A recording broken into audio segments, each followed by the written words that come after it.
โอ้ยผักข้าก็บ่ได้เอาพุ่นเกลียงจังซี่ฝนจังซี่กะ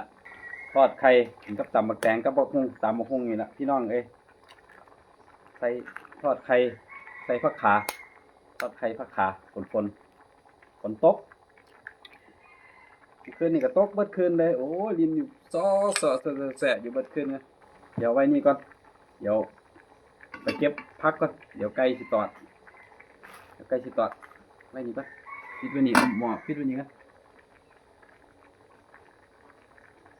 โอ้ยผักข้าก็บ่ได้เอาคุณเกลียงจังซี่โอ้ยเอาไข่เพิ่นไปใส่บานนี่